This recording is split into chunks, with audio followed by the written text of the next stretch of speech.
আমরা আজকে চলে এসেছি সোদপুর কস্তুরীতে। এখানে আসার কারণটা ভিডিও লাস্টে জানতে পারবে, তার জন্য পুরো ভিডিওটা স্কিপ না করে সাথে থাকতে হবে। কস্তুরী সোদপুরের লোকেশনটা হলো বিটি রোডের ওপরে সোদপুর থেকে ডানলপ যাওয়ার দিকে যেতে মাত্র 5 থেকে 7 মিনিট ওয়াকিং ডিস্টেন্স। সোদপুর কারিমসের অপোজিটেই এই আউটলেটটা। আমি location and Google map description বক্সে অ্যাটাচ করে দেব, দেখে নিতে পারবে। এবারে আসি অ্যাম্বিয়েন্সের কথায়। অ্যাম্বিয়েন্স নিয়ে নতুন করে বলার কিছু নেই, সবকিছুর মধ্যেই বাঙালিয়ানা ছোঁয়া ভরপুর।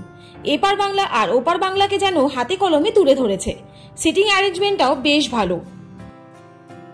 কস্তুরী মানেই হলো এপার বাংলা আর ওপার বাংলা মিলেমিশে একাকার। ট্যাগলাইন যথার্থ দেওয়া হয়েছে, কারণ এদের মেনু কার্ড দেখলেই তার ছোঁয়া পেয়ে যাবেন। আমরা এবারে আলাকাটে মেনু অর্ডার করেছিলাম। প্রথমেই স্টার্টারে নিয়েছিলাম ভেটকি ফিশ ফিঙ্গার সাথে কাসুন্দি। ফিশ ফিঙ্গারের বাইরেটা যেমন ক্রিস্পি আর ভিতরটা ঠিক ততটাই সফট আর ক্রাঞ্চি। ভেটকি মাছটা খুব ফ্রেশ, আর ফিশের কোনো স্টার্টারে কাসুন্দি দিলে তার টেস্টটাই যেন আলাদা মাত্রা পায়। যদি রেট দিতে বলেন তাহলে ফিশ ফিঙ্গার পাবে 9.5 আউট অফ 10। নেক্সট আমরা মেইন কোর্স অর্ডার করেছিলাম।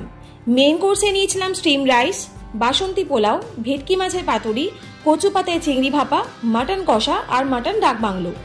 ও একটা কথা বলা হয়নি, কস্তুরী তাদের আইটেম সার্ভ করে কাঁসার থালা, গ্লাস এবং বাটিতে, যেটা বাঙালির মনকে প্রথমেই ছুঁয়ে যায়। আর এর জন্য কস্তুরীকে আমি দেব 10 আউট অফ 10। তাহলে চলুন এবারে মেইন কোর্স স্টার্ট করা যাক। আমি প্রথমেই গরম ভাতের সাথে নিয়েছিলাম কচু পাতায় চিংড়ি ভাপা, যেটা কস্তুরী সিগনেচার ডিশ। স্পেশালি এই আইটেমটার জন্য আপনারা বারবার কস্তুরীতে আসতে চাইবেন। চিংড়ি মাছ, কচুর পাতা আর সর্ষে ছাঁচ সব মিলেমিশে যেন অসাধারণ। আমার তরফ থেকে highly recommended specially this item.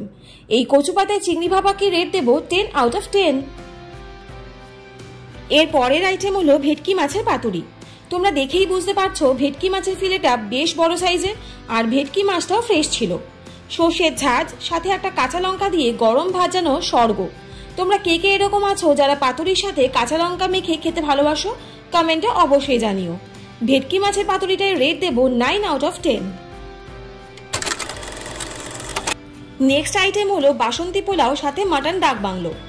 বাসন্তী পোলাওয়ের সাথে মাটন কষা না মাটন ডাক বাংলো, তোমরা কে কোনটা বেশি প্রেফার করো কমেন্ট করে অবশ্যই জানিও। বাসন্তী পোলাওয়ের সাথে মাটনের যে কোনো আইটেম খেতে দুর্দান্ত লাগে, তবে মাটন ডাক বাংলো বা মাটন কষাতে আমি রেট দেব 7 আউট অফ 10, কারণ মাটনের দুটো আইটেমে নুনটা খুব বেশি ছিল। জানি না তোমাদের এরকম এক্সপিরিয়েন্স হয়েছে কিনা, কিন্তু রান্নায় নুন বেশি হলে খাওয়াটাই নষ্ট হয়ে যায়।